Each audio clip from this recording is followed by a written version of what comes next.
You booked your cruise. Now what? Hi, I'm RacQuelle from MHFamilyAdventures, and we are a cruise vlogging family. Now, we've been on over 67 cruises since 2019, so we know a thing or two about cruising.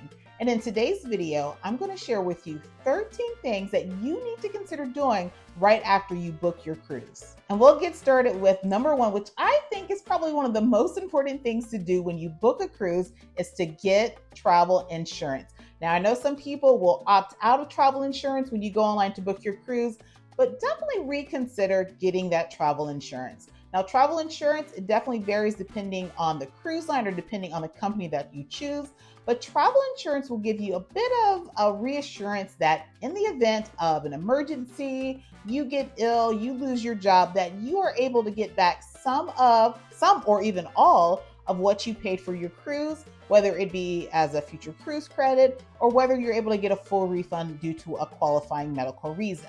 Now, you definitely want to research your travel insurance to make sure that you are going to have some sort of cancel for any reason policy, that you're going to have some level of medical coverage, as well as medical evacuation coverage, of course, baggage, all of that. So definitely read the fine print of your insurance to see what you're entitled to in the event that you need to cancel. And travel insurance is one of those things that you don't really need it until you really need it.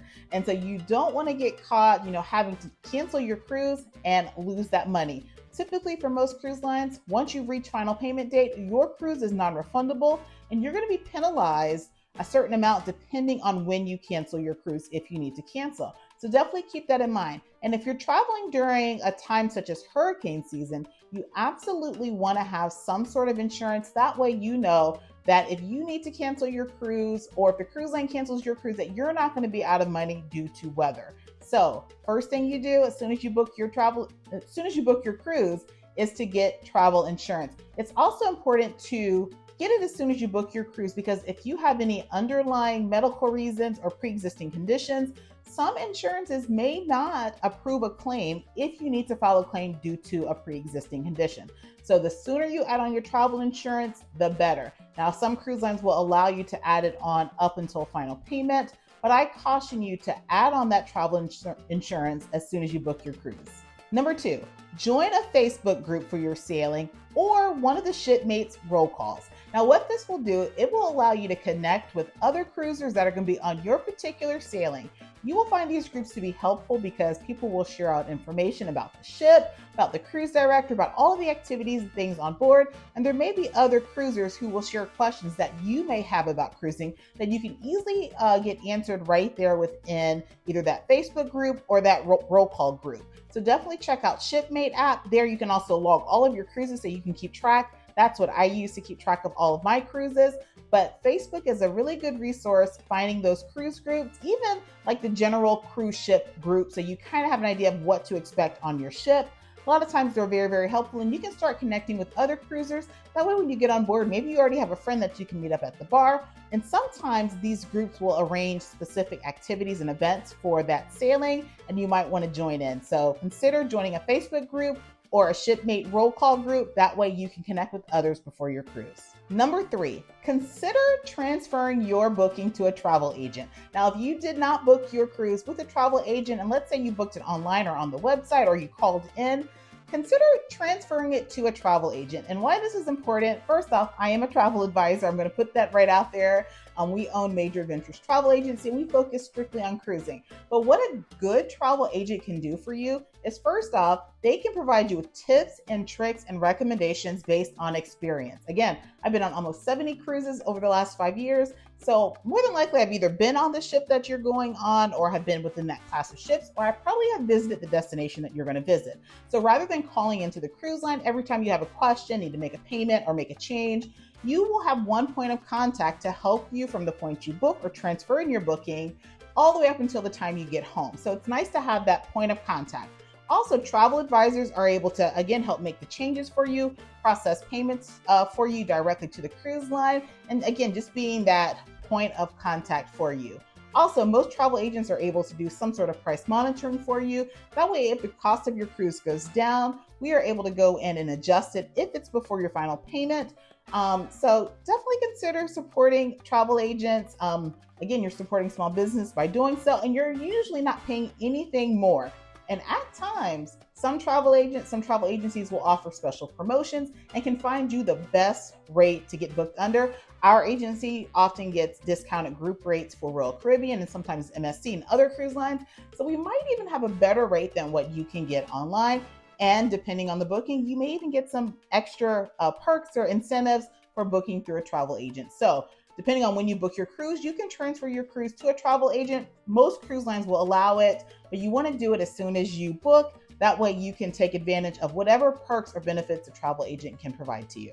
Number 4, double check your confirmation. You want to make sure that and I know this is going to probably sound crazy, but you're going to want to make sure that you actually booked the right cruise and that the guests that are sailing, that their information is correct. The worst thing that could happen to you is that you went online or you called in and you were booked on the wrong cruise and you didn't pay attention to it, didn't realize it until it's time to actually leave for your cruise. So be sure that your booking confirmation is correct, the ship sail date is correct, that all of the names and dates of birth match what your travel documents will reflect. You want to make sure that all of those things match so that there's not a chance of you getting left at the port, because if that information is not correct, you will not be able to get on the ship. So double check your booking confirmation, make sure that it is showing that your booking, your cabin has been deposited. And you just don't want to have any issues when it's time to get on your cruise. So double check your booking confirmation. Number 5, and speaking of travel documents, do not wait until closer to your cruise to check that you have the appropriate travel documents. Now, it is highly recommended for cruisers to cruise with passports. And when I say a passport, I mean a valid passport that doesn't expire for at least 6 months beyond the date that you return back to the United States or your home port. You want to make sure that your passport does not expire. You also want to make sure that you have a couple of pages in there if you need to get visa stamps, but make sure your passport is going to be valid at the time of travel. Sometimes people book cruises 1 to 2 years out and aren't really mindful of when their passports expire. After you book your cruise, pull out that passport, make sure it's going to be valid. Also, if you are cruising with a birth certificate, because again, if you are a U.S. citizen and your cruise starts and ends at the same U.S. port, you can travel with an original birth certificate for most cruise lines, most destinations. And I say most, do your research, because there are some places that you cannot use a birth certificate. But you want to make sure that you know where your birth certificate is. I've had clients that waited until 2 or 3 days before their cruise to go find their birth certificate and could not find it. So you want to make sure that you know where those items are, that you have original certified copies or the original birth certificate, not a Xerox copy. Otherwise, you may be denied boarding. Something else new that's effective as of May 7th of 2025 is you are going to need a real ID. Now, a real ID, you go to the realid.gov. I'll link that information in the description of this video. But you will need to make sure that if you are traveling with a birth certificate only, that you have a real ID. It'll have a star in the upper right-hand corner. Now, this here is not just for cruising. You won't even be able to fly from your home city to the cruise terminal without the real ID. So again, check the link in the description for more information on the real ID. Now, if you have a valid military ID or a valid passport, you don't have to worry about the real ID. But again, if you are traveling with just a birth certificate, you will need a real ID effective May 7th of 2025. Number 6, you want to go on the cruise line's website, especially if it's a cruise line new to you, and you want to create a profile. So you will go on, you will sign up using the email address that you use for the booking, and you will go usually under like manage booking, and you will add that booking number. There you're going to find all of the add-ons and things that you can add onto your cruise. Things such as excursions, Wi-Fi packages, drink packages, things like that. You want to make sure that you do that as soon as you can, because sometimes you might get some sort of special offer or discount. I know Carnival sometimes will offer, if you purchase excursions, you might get like 10% off if you do so within the first week of booking your cruise. Or they might say if you purchase Wi-Fi, we're going to give you a discount. So you want to do that as soon as you can to see if maybe you have some sort of discount available. But yeah, so you can kind of see what the total cost of your cruise may be if you want to add these add-ons. So create that profile, get your booking registered there. And again, you can check back from time to time to see if more things are added. But that is a great way to go in to get an idea of what you're going to pay for your cruise and see everything that your cruise has to offer. Also, you can do the same thing in the Cruise Lines app, and that is helpful because you're going to also usually have some sort of countdown tracker so you can keep track of when your next cruise is or when your cruise is. So you can download the Cruise Lines app, which you will ultimately need for the when you get on board. So go ahead and download it now, register, sign up, get that countdown going. And then on the app, you can also see some things that you can add on. You can make purchases directly there. And number 7, speaking of the app and the website, you want to make sure that you go in and make those specialty dining reservations as soon as you can. So as you know, with most cruise lines, you have things included such as the main dining room, the buffet, some casual dining options, usually like pizza, tacos, deli, things like that. But if you are maybe celebrating something special, an anniversary, graduation, retirement, a divorce, anything like that, you want to make sure that you go in and select your specialty dining because there are some specialty dining options that book up and sell out quickly. And if you have a certain date in mind or time in mind that you want to dine, you want to go ahead and just make those reservations in advance. Now, something to know about making reservations in advance, the cruise lines understand that plans change, things happen. For the most part, you can go in within a couple of days before your cruise to cancel those items out if you happen to change your mind. Also, another pro tip is if there happens to be some sort of cruise planner discount, like Royal Caribbean, they're known for doing this, where their pricing changes all the time. If you happen to notice that the specialty dining restaurant that you reserved, or even the drink package has gone down in price, you can cancel it. You'll have to wait on your refund, but you can go right back in and rebook that at the lower price. So just keep in mind that you're not necessarily locked in. You will have to pay for these items up front, but you're not necessarily locked in, and you can go in later on and cancel it out if you choose. And you want to make sure that you're adding those purchases on before your cruise, because once you get on the ship, those items are usually 10 to 15% higher. So make those specialty dining reservations in advance so that you can get the places that you want to dine at, the times that you want to dine, because again, some specialty dining spots such as hibachi will sell out pretty quickly. All right, and we are halfway through some of the things you need to know, some of the things you need to do right after you book your cruise. If you're finding this helpful at all, please consider giving this video a thumbs up and subscribe to our channel because we have a lot more cruise vlogs, cruise content, cruise tips and tricks headed your way. Number 8, read your cruise contract. Now, I know, we are in the age where people don't like to read, but you need to be aware, especially if you're a new cruiser, what is allowed, what isn't allowed. And usually you can find the cruise contract. Sometimes it'll be linked, like a hyperlink with your booking confirmation. Sometimes you'll have to go to the cruise line's website to find the cruise contract. And there you're going to get information on things that you can take on the cruise, things you shouldn't take on the cruise, rules that might apply for your cruise.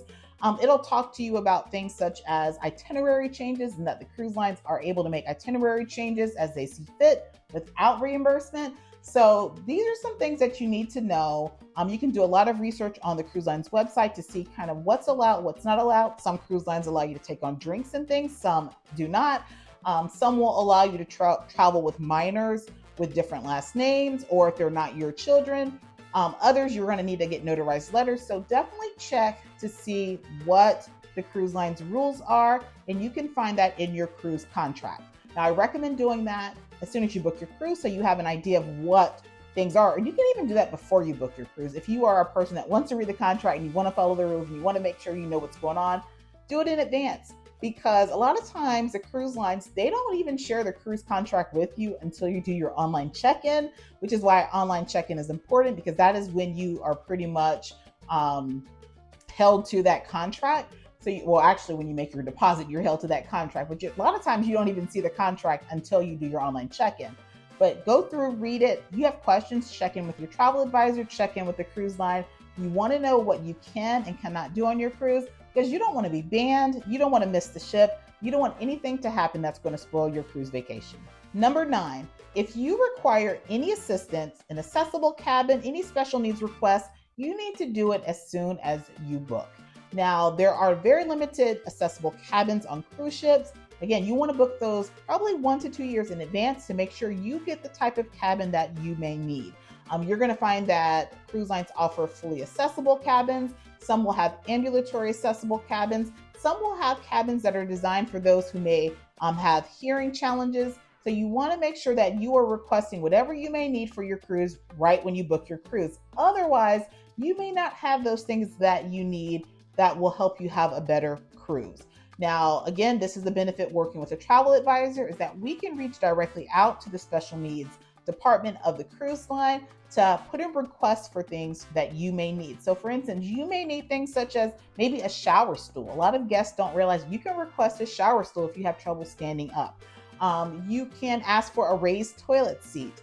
If you need Wi-Fi for medical devices, it may be on a list where you don't have to pay for Wi-Fi. It depends on the cruise line, but you get a note from your doctor, your travel agent can send that over to ask for possibly some complimentary Wi-Fi for you. So again, if you have any special needs requests, you need an interpreter, translator, what have you, you need to put those requests in as early as you can to have a better chance of getting those things for your cruise. Now, there are some things that you'll have to ask for once you get on board the ship. For instance, if you have a CPAP machine, you need an extension cord. A lot of times you can't put those requests in advance. You can check in with your room steward as soon as you get on the ship to make sure you have an extension cord, whatever you may need for your CPAP machine. But yeah, make sure you put in any accessibility needs requests as soon as you book your cruise. That way you have a better chance of getting everything that you need for your cruise. Number 10, check the deck map. Now, if you booked your cruise on your own, sometimes the cruise line will just give you a random cabin. And a lot of times I've had people to transfer bookings into me, not having a clue that they were actually at the very front of the ship underneath the theater. You want to make sure that you go online and you go to the cruise line's website. And I encourage you to go to the cruise line's website and not just some random page, because sometimes ships are refitted or they've had some enhancements and things. So the deck maps that you might find on non-cruise line websites may not actually be accurate. So if you go directly to the cruise line's website, all cruise lines offer the ship maps there. Look to see where your cabin is placed. And if it's not in a spot that you would prefer, that's when you want to contact your travel agent or contact the cruise line directly to see about getting moved if it's within your price point. Because keep in mind, pricing varies depending on where your cabin is located. But you want to make sure that you're not under like the galley, because you're going to hear carts and things rolling first thing in the morning. You're going to make sure you're not underneath the Lido deck. You're going to want to make sure that you're not near a theater or even like a loud casino or club and things like that. So check the deck map, see where your cabin is, and make sure you're in a spot that's going to work for you. Some guests like to have cabins near the elevators, whereas others don't. Check the deck map, see where you're located, make that change as early as you can, because if you wait until closer to your cruise, you may not have an opportunity to change your cabin. Number 11, if you are booked on a bucket list destination, let's say Alaska, you want to go in as soon as you book your cruise and start booking those shore excursions. Certain destinations, those shore excursions will sell out quickly. Now, if you are a brand new cruiser, I always advocate for brand new cruisers to book cruise line shore excursions. And you want to do that because they're going to come with a return to ship guarantee. You're going to be with a group from the ship, and it's a lot safer for those who are just navigating the cruise world. So get online, again, create a profile, get online, check to see what excursions are available. And again, if it's a bucket list place, you want to book those shore excursions. Do not wait until the week before your cruise, because there's not going to be anything left for you to book. Now, if you are a cruiser and you're comfortable booking third party, you can go to reputable sites such as Shore Excursions Group, who's one of our partners. I will put the link in the description here, but you can use Shore Excursions Group or another vendor to purchase shore excursions for your cruise. But again, it doesn't matter whether you're booking with the cruise line or booking third party. A lot of times those shore excursions will sell out quickly. Number 12, you want to mark your calendar for your check-in date. So again, you've already booked your cruise, but you're not finished. There are things that you'll have to do, and check-in is one of those things. Now, during the online check-in, you will do things such as enter your travel documents. You will share your travel plans with the cruise line so they know when you're flying in and when you're flying out. You'll also set up like an onboard spending account. That way, when you get on the ship, because again, ships are cashless, you're not going to be able to spend cash on the ship. So you'll have to link a credit or debit card to your account. You'll set that up. If you have kids or teens, you'll pre-register them for the Kids and Teens Club. So you'll want to do your online check-in right when you can, because you also will be able to select your arrival time for the ship.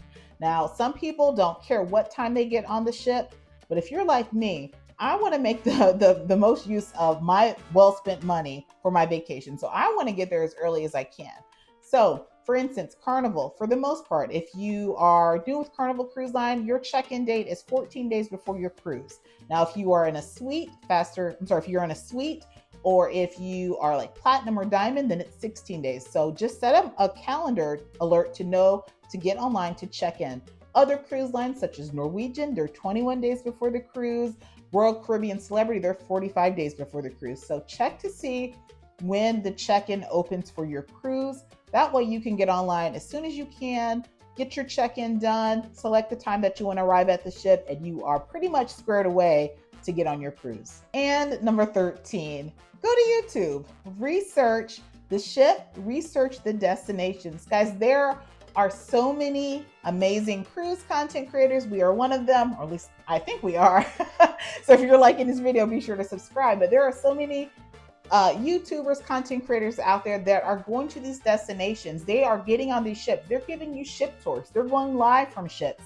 They are giving you the must-haves, don't do this, do this instead.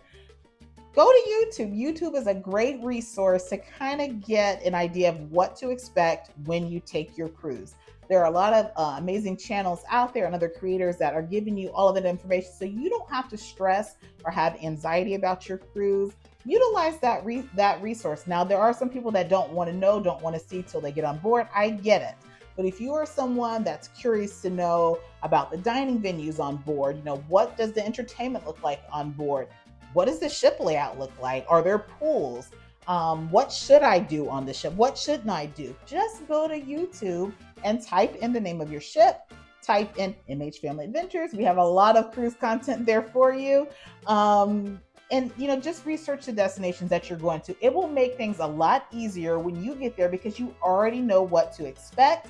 And you can learn from the mistakes of others, learn from some of the tips and tricks that others share. YouTube is just a great resource to get that information. So definitely consider, if you aren't already a subscriber of ours, subscribe to our channel, because we have, like I said, we've been on over 67 cruises since 2019. We have ship tours, we have destinations, we have what to do on a cruise, what not to do on a cruise. So check all of that information out and go follow some of these other YouTubers and content creators and cruise creators that are out there putting it out there for you so that we can make the best of your cruise vacation. And that is it, guys. Just 13 things that you need to do right after you book your cruise. So if you have any questions, or let's say I missed something, because I know there are some other things that you probably do. Packing, guys, that's one thing that I hate to do. Packing is one of those things you probably need to start a packing list right after your cruise. Let me know in the comments if I missed something, or if there's something on your list that you do as soon as you book your cruise. I appreciate you guys watching today's video. We will have more cruise content coming your way. Again, if you aren't subscribed, please consider subscribing. And I hope you guys have an amazing cruise vacation.